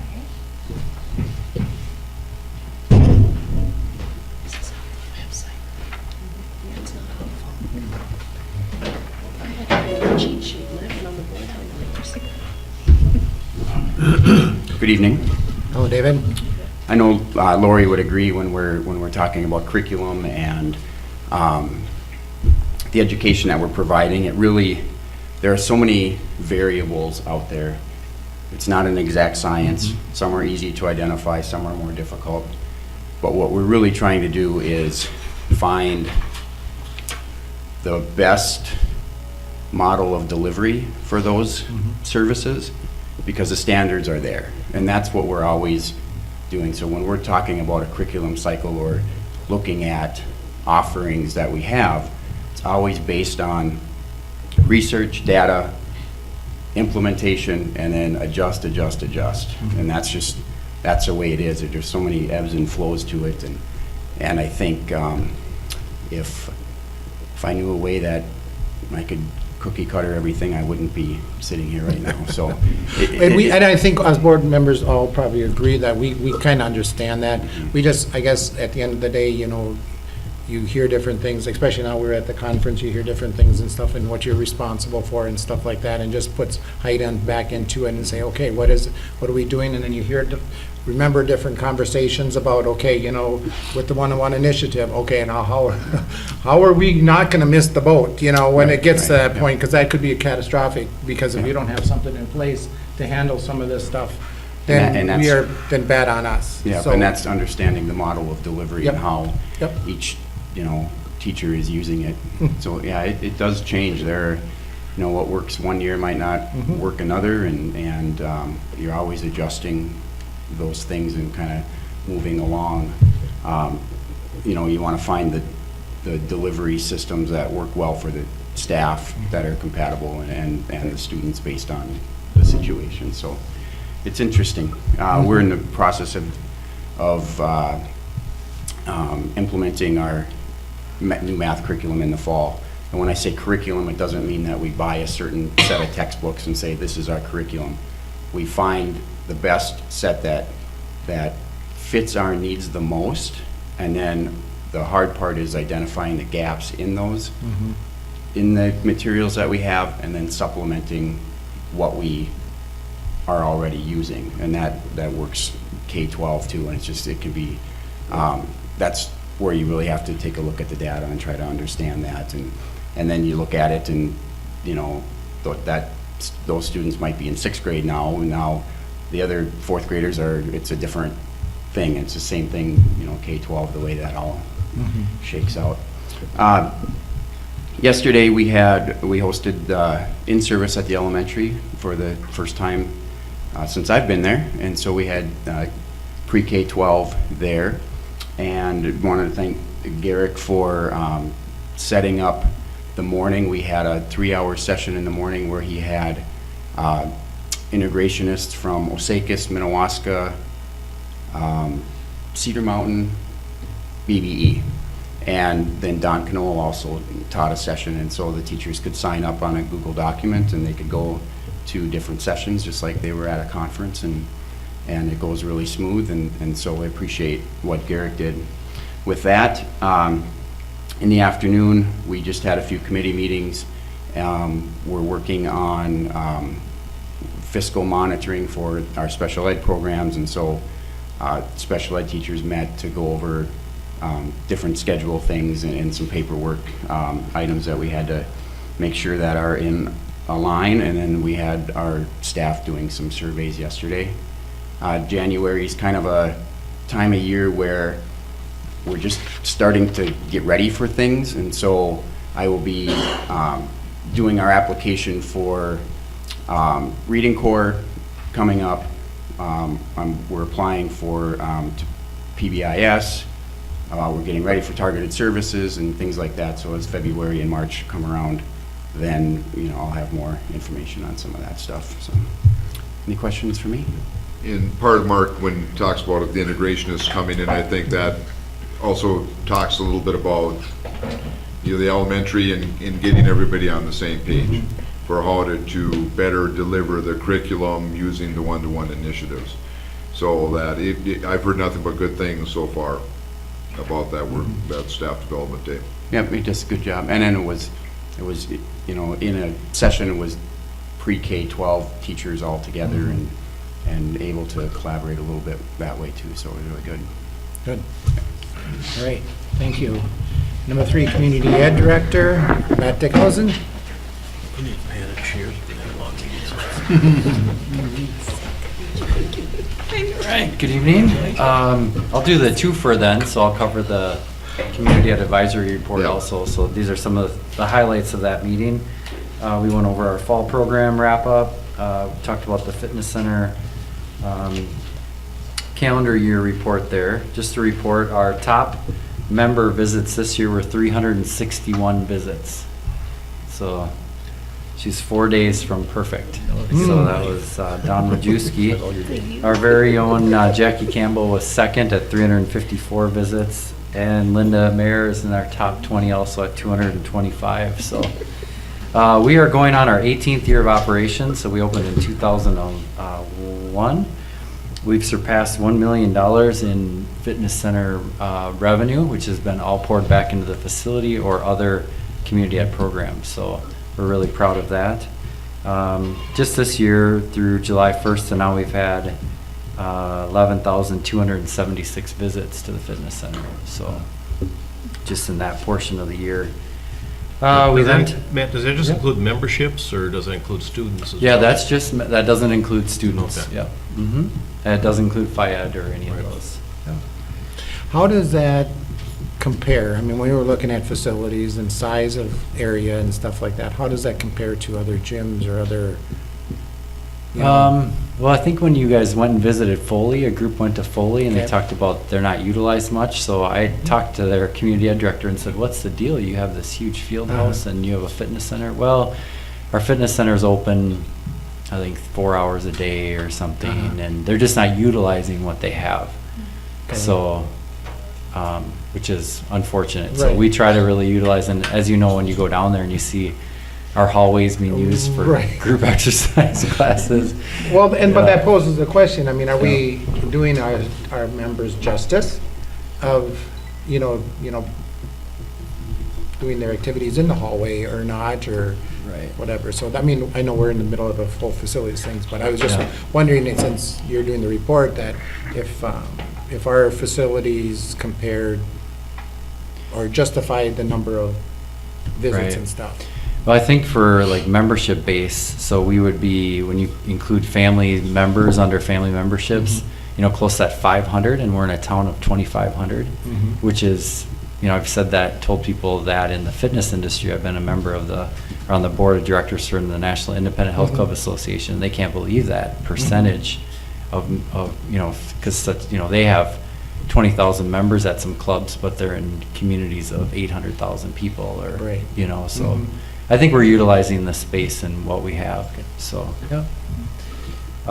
so we went over our winter book, all the new programs in there. We went over our pause report for this year, and we are up to 93 students for our school year program, and we had 102 in the summer camp pause. We talked about planning for spring. That's what we're deep into now. So that brochure will be out the third week in February. So we're looking at spring, and we include some of our summer rec things in there. We also talked about preschool and preschool plus program planning for next year. Being that we've added another teacher, so we added our section for the 4-year-olds, and we've added 3-year-olds. As I talked to the board this last year, we did that kind of midstream. So we're spending down our fund balance quite a bit this year, because our rates are $79 a month for 5 days a week preschool, which our neighboring districts are $350 a month, and they go 3 days a week. So we're having some changes next year to our fees. So you'll be seeing that in our book. We're finalizing that, but we're probably going to be, closer to that $200 a month for the preschool. We're at about $49 a week is what we're projecting right now. And we will be utilizing all of our Pathway 2 scholarship money, our preschool readiness funds. So we will still be the lowest in the area, but it'll be quite a bit different than what we are this year. It's just we have to do that. So also planning for summer, we picked our theme for the summer pause. We've done rivers and lakes. So we did water last year. We've done around the world, camp pause around the world. And so we're hitting space this year. So camp pause in space. And I did share those plans that I mocked up for the facility with that group, just to get some feedback. And it was very positive feedback. Some of the big things were the steel building. They really liked that idea, pitched roofs, and the usage. And they just were excited about our vision for touching all the different community groups, from dressing CTE to the walking track to utilization during the daytime. So it was very positive feedback from that group. So I'm really excited about how we move forward on that. We did also meet with Evan last week too. He came around, and so to get some more solid plans and things together. So looking forward to the next facility meeting. Community collaboration, we're looking at setting the date for the next Paynesville Area Leadership Council meeting. So that'll be in early February. And I think that's about it. Any questions for me? Okay, thank you. Thank you. Technology Committee, Garrett?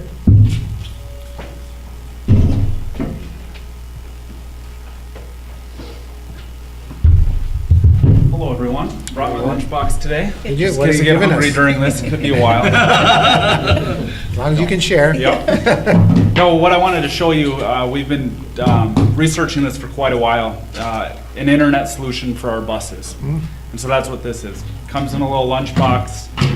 Tomorrow, actually, Piepenburg is going to be bringing it with them as they go to the U of M. So the students will have Wi-Fi on the bus. All you have to do is you take it, you plug it into the what is now known as the power adapter. Is that what that's called? Now it is a power adapter. Honestly, I remembered that because I was showing some students this the other day, and they said, "What'd you call that? What is that for?"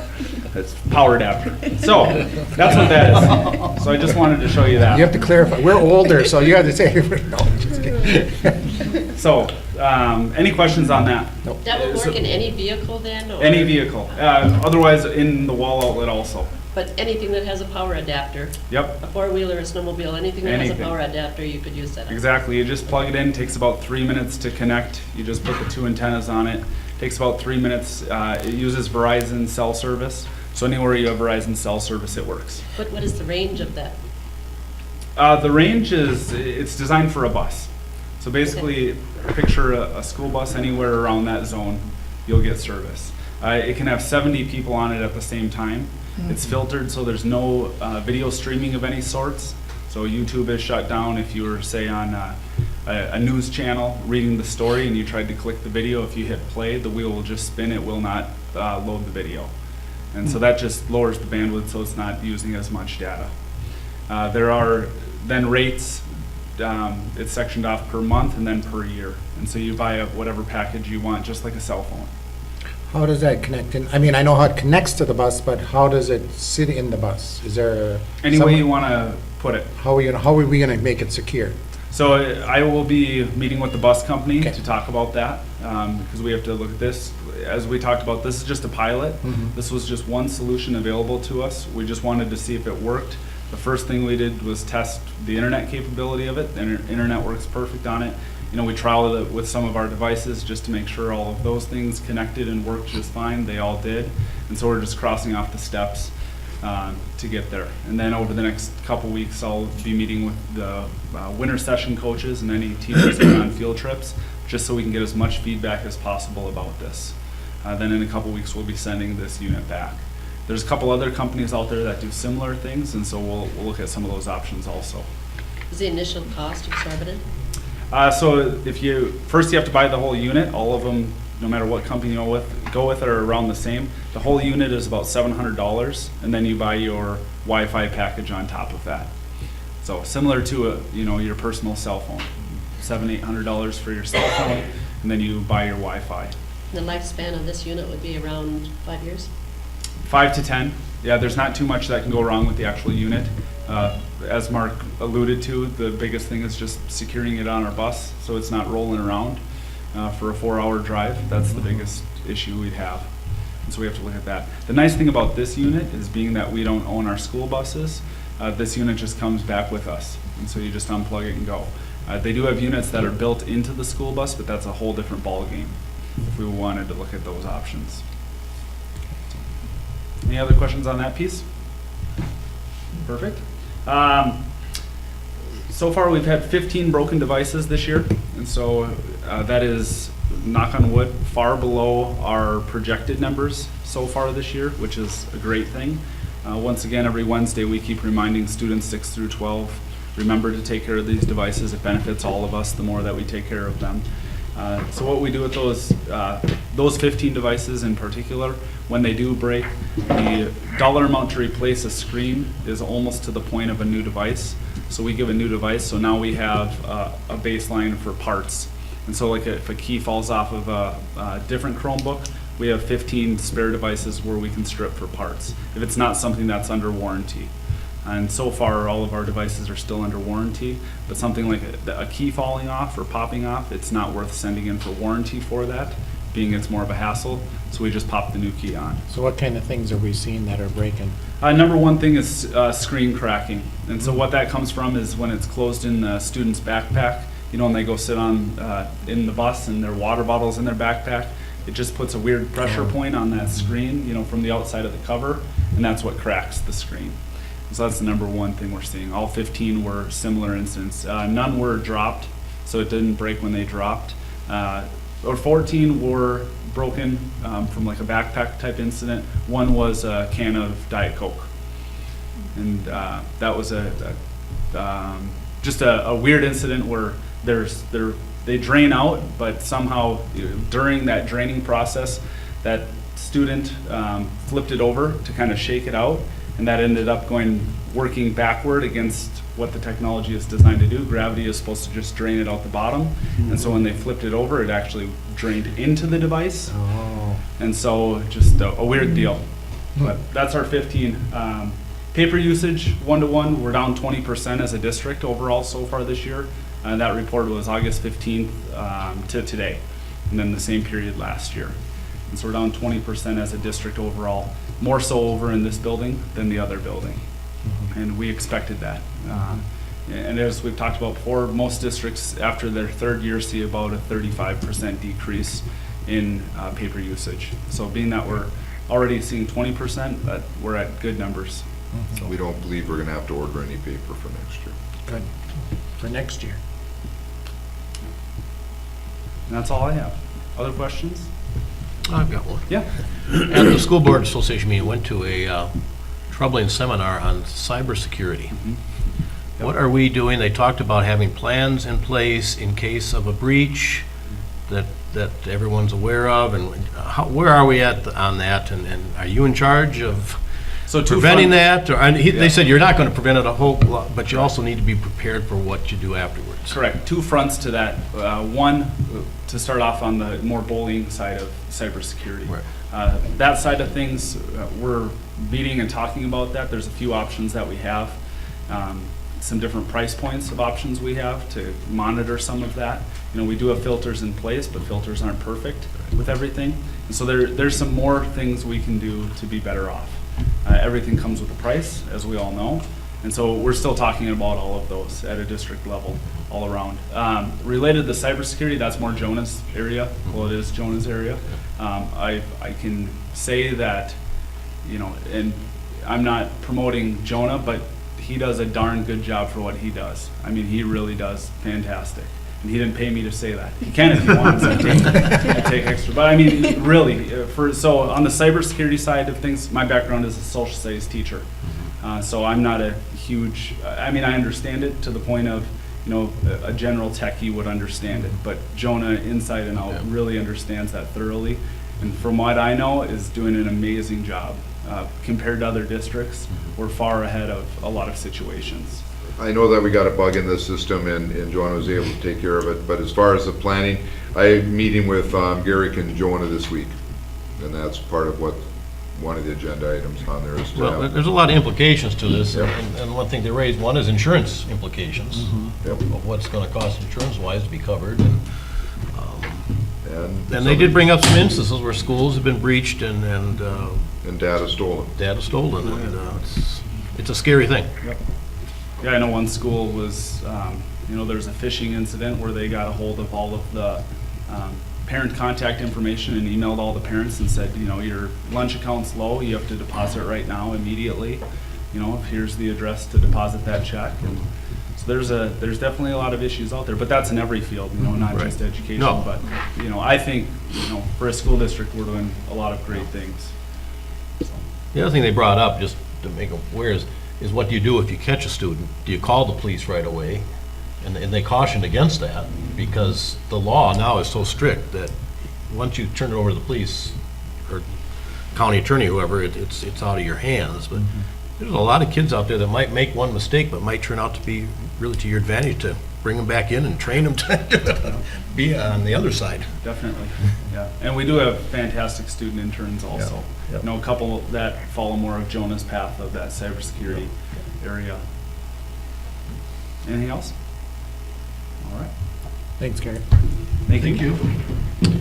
WCD committee. Lou? Okay, we met January 8th, and we met in Paynesville. First, we had a reorganization, like we did tonight here. We elected to stay the same as we did last year. Then the board adopted the newspaper, bank, and discussed annual membership and set the next meeting dates for 2018. Oh, and then some of the enrollment counts. The Area Learning Center, we have a total of 32 kids. I'll just give Paynesville's. We have 6 attending there.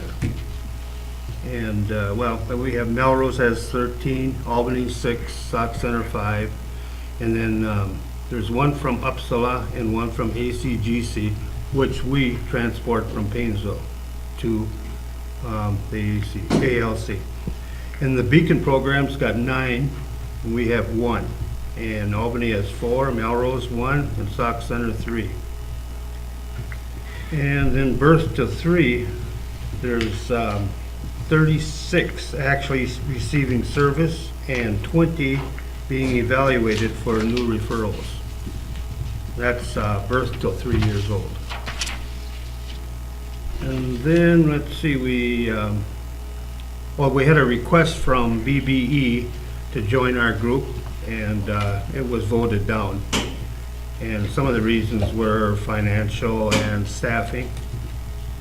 Then we discussed the Beacon move to the community service building in Melrose. That's the ALC. The Beacon and the ALC will be joining. And the Melrose superintendent is working out some issues with the county. And then we looked at some updates on some policies, and that's it. And before we go down that road of rejoining, we'll bring more information to the school board, our total school board. Yeah, that could be a little while, yeah. Yeah. There's still some things that we need to figure out. Yep. Okay. Number 7, community ed advisor. That we just Yeah. said that. Matt's already done that. Okay. Administrative negotiation, Bruce. Mine's pretty short. We're basically don't have anything left. We're all done. Only negotiations that we have left now are at the end of this school year, the bus company contract is up for renewal. And I did talk to somebody at the MSBA conference. I've talked to the board before about this is one area that's really hard for me to compare pieces, but we've had this contract now for 4 years, and this is the end of the contract, and now we need to look at, did these contracts do what we wanted them to do, or do we need to still adjust things? Okay. So we'll be starting that this year. Okay. Administrative report, Robert Hewitt. Just a few things, just a reminder that the next facility meeting will be on January 31st, okay, at 6 o'clock in the elementary school media center. Reminder about the superintendent search piece. You can find a survey on the district website. The survey will ask for your thoughts on the superintendent to be hired, so it's a great survey. Any community members, staff members, students, anybody can go to there and fill out that survey. And also, if anybody's interested in being on the community or staff committee, that's going to provide Greg Vondell some information again on what people want for the search, that they should get a hold of Mark, and I put that in, I think, last paper. Has that, last couple papers have had Mark's contact email. So if they're interested in being a part of that committee, for either the community or the staff, they should contact Mark about that. And then just looking ahead, at least right now, the tentative date for the superintendent interviews will be on February 15th. All right, so just an update. For fundraisers, I just wanted to give some information. I forgot these at the last meeting. For the FFA test plot, they made a total of $3,313.67. And where those stuff goes is for the FFA convention, the banquet, the FFA activities, and transportation. That's what they use that for. FFA corn drive, they made $424.11. And again, 50% donation to Camp Courage, 25% to the Brian Thorson Memorial Scholarships, and 25 cents to the chapter itself. Then for the Spanish Club, for outings, this is coupon books. This is really, I think, goes to their field trip, I believe. And they made $333 on that fundraiser. And then the FFA fruit sale, that really, they made $7,707.02, and that goes to the convention, FFA activities, and the banquet. So those are kind of the main fundraisers that have taken place. As far as enrollment, we've pretty much stayed even. We've lost students and we've gained students.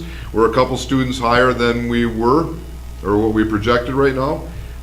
In comparison to really October, we're probably up about 4 students from where we were. All right, so at least we remain constant. We've lost a student to a different state just recently, but then we've gained some students also. So right now, we're above what I projected. I think I projected that we'd end the year at 924. I think we're at about 927, at least at this point. I'd remind the board, this can change quickly. All right, but that's kind of where we're at right now when we add everything in.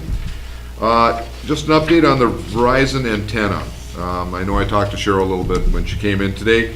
What Verizon has asked is to put 2 antennas on 2 poles that we have in the district.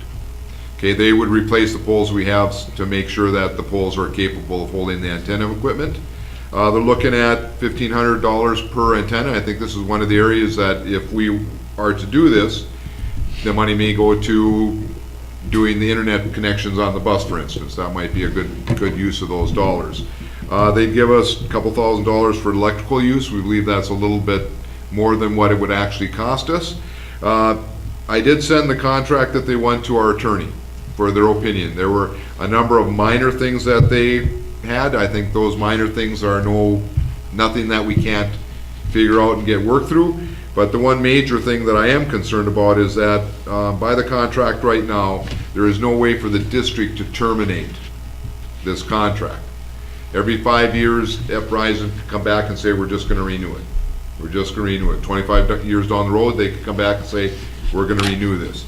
And that's the one piece that I have told Verizon that I'm not sure that I'm willing to accept. Too many unknowns in the future. A lot of things can happen. What if somebody came in and said, we want to put up a tower? There's language in the contract that makes it tougher for us to do that. So I've talked with the representative for Verizon, gave them my concerns, and that person is going back to Verizon right now with that. I would have major concerns if there's no out for us down the road. I think how long that out is, I think is negotiable. I would prefer 5 years. I'm sure they'd probably prefer 25 years.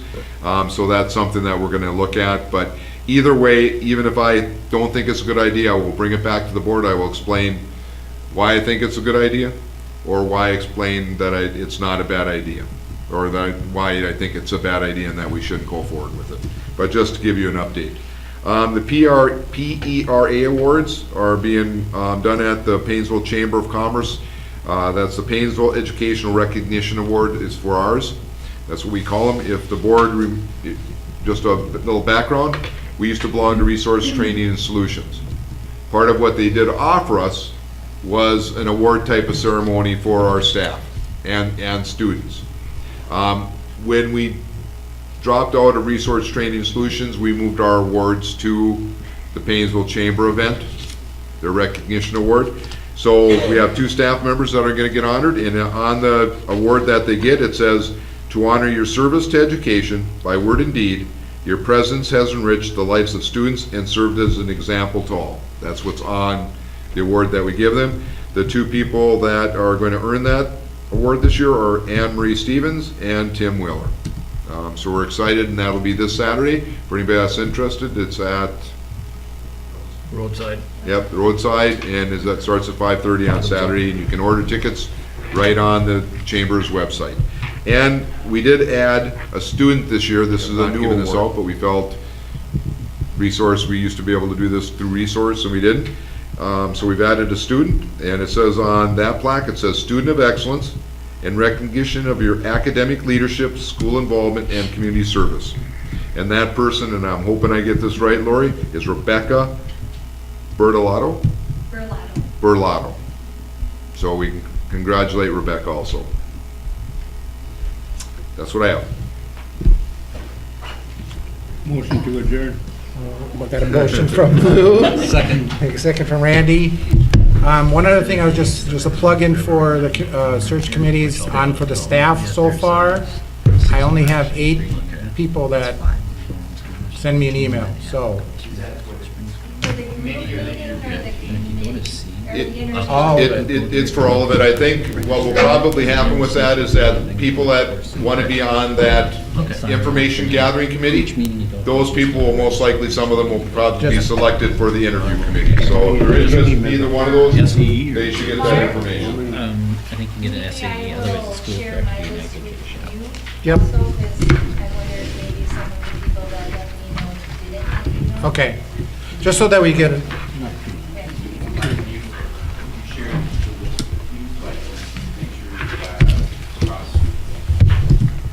I don't think I have anybody from the elementary.